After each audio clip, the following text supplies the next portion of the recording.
Hello, welcome to my show where I get to interview talented, accomplished, and really inspiring people, local Michiganders. Today I have with me Dunya Mikhail. She is a friend, a renowned poet, and she is the author of 4 books. Her recent book just literally came out yesterday. So, hey Dunya, welcome. Welcome. Thank you for having me. It's my pleasure. I have been watching your career over the years, and I just see you going from one book to the other. And aside from publishing so many books, you also do a lot of other work, such as you've won a Kresge Award, I believe it was last year or 2 years ago. Kresge 2013. 2013. And the most recent project, which literally just took place and is still happening as the filmmakers work on this, but you're a Knight Foundation Fellow. Tell us a little bit about that, and then I'll go into deeper detail about what happened recently here locally. The Knight Foundation Fellowship that's the challenge grant of Detroit Challenge Grant. Last year, I was one of the lucky ones who was given this chance, and the idea is to make a short film to show Detroit through the eyes of poets. So I invited a number of poets here, including yourself, and other poets, and we're working on. And I also had the chance to meet Hafid Khair, who is a Sudanese filmmaker based in Washington, D.C. He actually drove all the way from Washington to here to Detroit to work on this. So we've been working on that. Yes, I'm going to show some pictures here so people can see. They took you down to Detroit. This was also very recent, and that's you. Where were you exactly? Do you remember? Yeah, in Detroit, in downtown, close to the Canada Tunnel. I remember because I saw the sign of the Canada Tunnel there. So this is me. Actually, so what they did with me is a little bit different. Because I explained to them how I often walk in the neighborhood, which is has a lot of Arabic restaurants and bakeries, and so they came to my home, and we later, let's see, where else this is.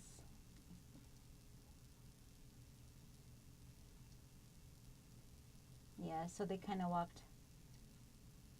This is another picture. Nice pictures, of you. yeah. Yeah, it was really great having them. They came from Washington, I believe. Yeah, they came driving. They came driving. There was a film crew of 3 people. So that's something that's going on right now. But the other exciting thing is that your book just came out. And your book, I've known about it for a while. You've announced it for a while, but also because originally it came out in Arabic. Correct? Right, last year was in Arabic. Yes, it was published in Arabic, and just now it's available at local bookstores and, actually, wherever books are sold and at Amazon. And it's called The Beekeeper. I know that you brought a copy with you today, and I'm going to share some pictures as you talk about the story about the beekeeper. Very interesting. The subtitle is Rescuing the Stolen Women of Iraq. I'd love to hear more. And then as you are describing the story, I'm going to be putting some pictures because you went to Iraq at some point to interview in person the people that you had already had contacts with from before. Yeah, so when I left, I left in 1995, and I, first to Jordan and then here to America with one-way ticket. I didn't know if I would ever go back.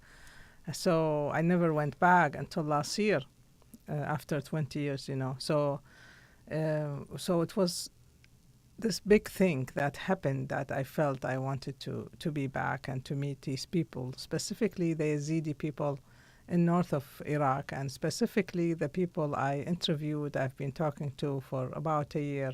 And I wanted to see them face to face, to talk to them face to face. Well, this project started in 2014 when the Daesh or ISIS attack on these villages on north of Iraq. That it was when I saw people were leaving in convoys of hundreds, empty-handed, you know, carrying children, carrying elderly people on their backs. I felt, how when I left Iraq, I had at least one suitcase, and still I felt that's not fair to leave just with one suitcase. I thought it was very, it's to leave your country, to reduce your word into one suitcase. I felt that was, not fair. But then seeing these people leaving empty-handed, I felt how luxurious that suitcase was. That even my tears were luxurious. At least I had a tissue in my pocket. They didn't even have a chance to wipe their eyes, to wipe their tears, because the way they were leaving, clicking dust, all dust behind them. It's an unbelievable image of how suddenly all these people had to leave their homes, which these homes they lived in not only since birth, but they lived in hundreds of years. They were even there first of everybody else there. Anyways, but I wanted to. I called my friends and I asked what on earth is going on. So they told me how men were killed, women were enslaved, women were kidnapped, sold in something called Suq Sabaya, the Sabaya market, which is something you think is from fairy tales and things like that. You would not imagine realize this is happening in reality. And so can you explain, translate what Sabaya market is? Sabaya, if we translate it, is like female slaves. Mm-hmm. Even that is not very complete translation, and that's one of the reasons that my book title in English is different from the title in Arabic was Fi Suq Sabaya, which literally means in the market of female slaves. But because it doesn't give the same sense in English, so we changed the title into The Beekeeper. Anyways, but I'm happy also about the title in English, because the beekeeper is the main character. The main character in the book is this beekeeper, the hero, our modern time hero. This is the picture of him, right, that I have up there? Yes, and this picture in particular is very, very meaningful to me because when I visited last year, so he took me to Lalish, which is the cave, their Yazidi cave and temple. And in this cave, suddenly was so dark. And he, as polite as he is, he suddenly took his phone and was trying to give me light so that I see my way. But when I took a picture of him doing that, I felt this is very symbolic, because I felt this person that's what he's doing. He gives light in the middle of this darkness, and it gives hope. So I found real hope in what he was doing, him and the other people in his network, and the ordinary people helping each other, helping others.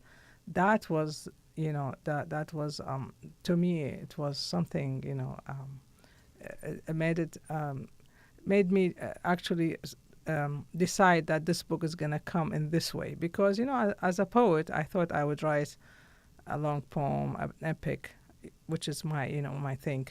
But then he was telling me, and I didn't tell you how I met him, how I knew about him, but the stories he was telling me, and they are real stories, and I thought I didn't want to lose that sense of reality, the witness, that bearing witness that they needed to have to bear witness. So I thought, I was like a midwife that had to witness the suffering of all these women, to have this delivery to the world. And so this is how it came. Well, I was wondering, as you were talking about this, because I know, especially when you write nonfiction, and this is your first experience in writing pure nonfiction. This is the first nonfiction book. Before it was all poetry. Although I have read your previous work, and I once had told you one of them really felt like memoir. But myself, I have some nonfiction books, and I feel that it connects you more to the characters that you're writing about. And sometimes you get too involved to the point where it's really hard to detach, although as a writer you need to in order to write it in a literary way.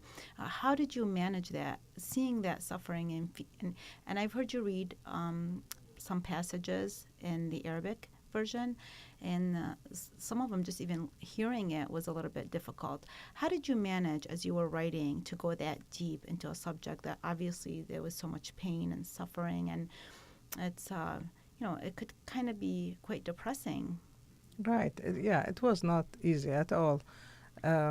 However, I really tried. What I benefited from is my experience as a journalist. I was a journalist back home. I Yes, worked for the that's Baghdad true. Observer. Mm-hmm. So this experience, I think I used this experience specifically more in this book than in my previous books. Even though in poetry, you may think that you don't use your skills as journalists, but I actually do. Not to, and I don't mean by that to have the reportage or that to have necessarily the news. I mean, poetry is the news, that's always news. But I mean, there are certain skills I benefited from my experience with journalism, and that is how to stay behind your piece, how to, to not be in front of it. So to give that voice, to have their voice heard, whoever is that you are highlighting or you are trying to, to give voice to these. And these were voiceless. These women were voiceless. And I tried to always avoid coming in front of them, even though in some chapters in the middle of the book I do speak about my experience of Baghdad, of the country, and of being there or leaving it. This is what's the people who already read this, they told me they liked this break. They gave them break from this what you described, very hard stories. The poems, there are lines of poems there of poetry that I had that even felt people, even though felt that they were, that people felt these were a break for them, these lines of poems between the stories. But it was, I had a debate inside myself about the form of it, how this going to be written, because I had the material. And as I mentioned that I've been, so I spoke with Abd-Allah, the beekeeper, the character in this book, for about a year on the phone. And of course, every phone would be interrupted about, tens of times, because all these calls from people needing help, women in the way to be rescued or they were running away and they were calling him. So we had to collect all that. He was to me like a male Shahrazad, telling me every time a story. But Shahrazad saved her life through telling stories. He, the other way, I thought, I was concerned that he may put his life at risk by telling stories. So when I asked him about that, he said he didn't feel that is risky. Well, the rescue operations are so dangerous. So of course, somebody doing all this dangerous work, he didn't feel that telling stories was risky at all. On the contrary, he wanted this to be. When I asked him, what can I do to help you to do something, he said, to have the world know about what's happening here, that's the most help you can give us. So I want to show a little bit the women. There's a picture here of the women, and were these any of the ones that you ended up interviewing in person, or were they all Yazidi, or who's in the picture here? In the picture here is this woman here. She is she can't hear or speak. Is that the main one? The one, the yeah, front? the front one, Mm-hmm. and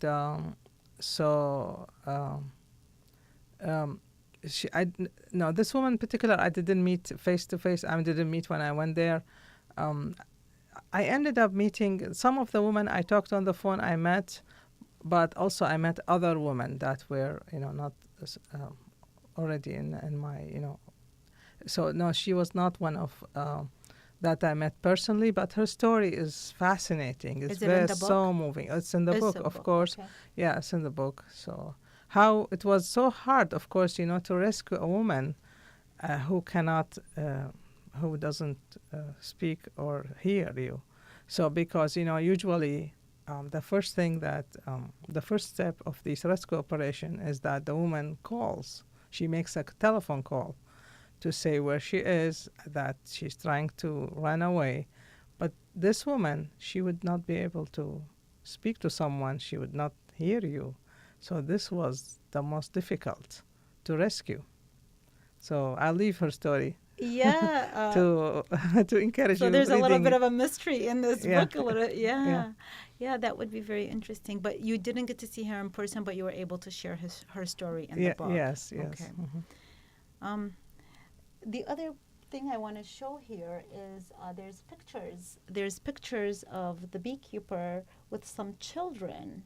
Can you tell a little bit about that too? I remember once you mentioned how he adopted the children whose parents were murdered. Yeah, I mean, he was some of the uh, people he rescued were families, and some were children who lost their fathers. They killed their fathers in those giant pits, and these kids are Rula, the girl in the center in pink, is his own daughter, and the rest are you know. Uh, Children he is taking care of. Their fathers are killed in this catastrophe.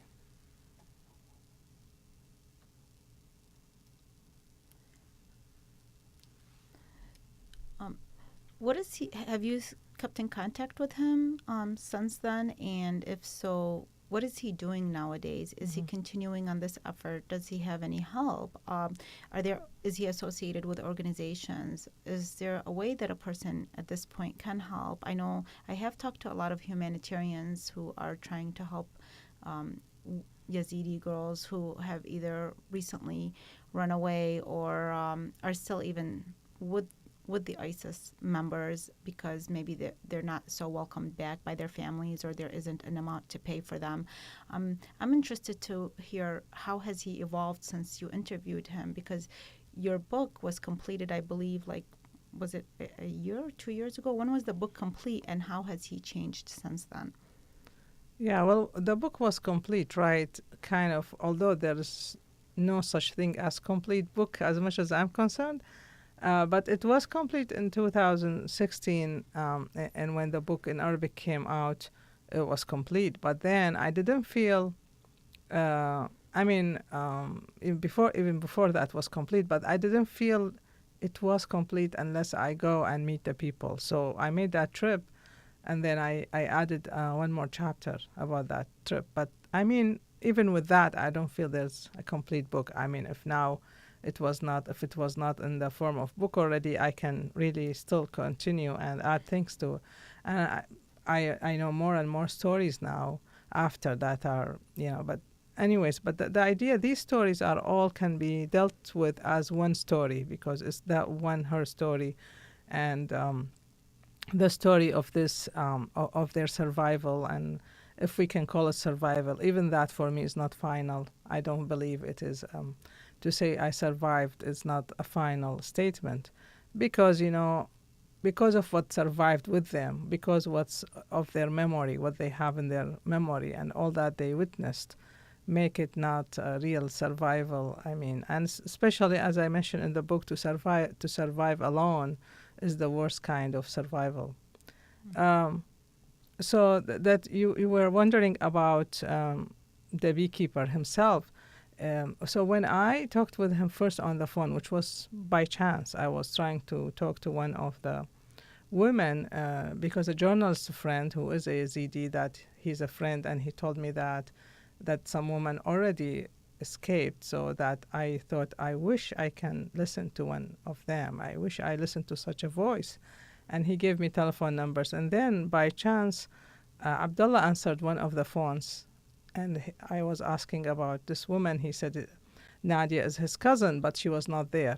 But then I learned that that he rescued her, and that he was originally a beekeeper. He was selling honey between Syria and Iraq, and that was how he earned some money. And then he ended up using that money in helping with these rescue operations, and he worked with smugglers and with cigarette smugglers.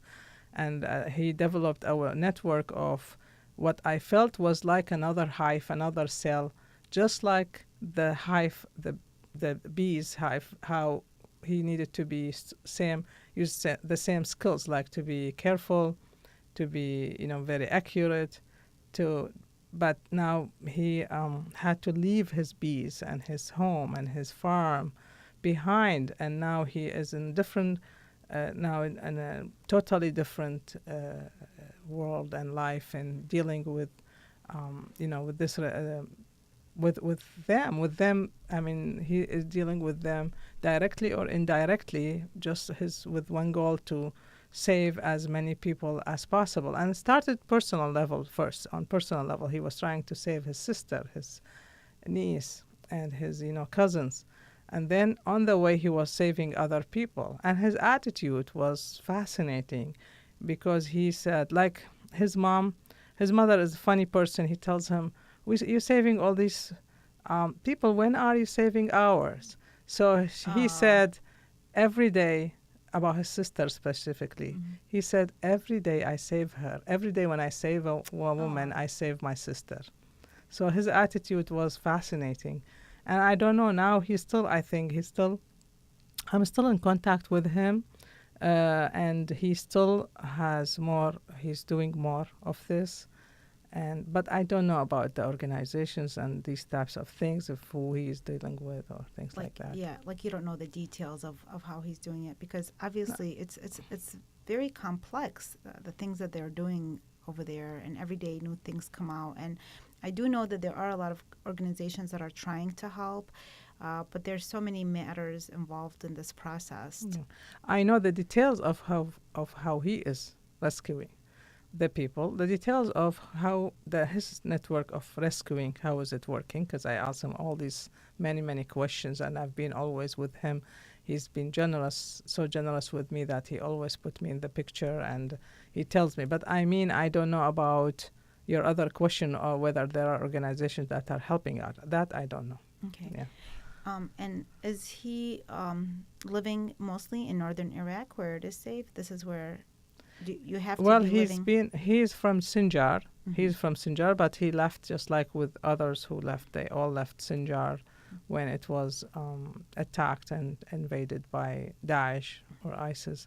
And some of them are in Erbil, some in Duhok. He's in Duhok, and and the surrounding villages. Duhok, yeah, that's a safer. Well, this was such an interesting story, and I can't wait to read it. Thank you for bringing a copy. I don't know if a copy of your book. This is going to be, I think I have all of your books. It was funny, one day you wanted, I think this was your second or third book, I forgot. You had put a copy aside to give me, and then I ended up receiving a review copy from a publication that wanted your book reviewed, and you said, okay. So I've had the pleasure to read your books, but I haven't read this one, so I'm excited about that. We just have, unfortunately, just a few minutes left, and I would like to know, what are you working on right now? What's going to be coming out, or are you just resting? I am back to poetry, and I do have a new manuscript, actually, that I'm working on. It's also, I'm always very excited about that what the new work, get so excited about it. And I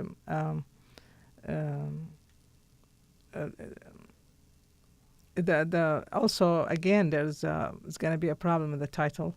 In Arabic, the title is untranslatable into English. So this is what I am working on right now. How do I translate? So the most difficult part is the title. Yeah, because that's what I am trying to figure out, how to make this.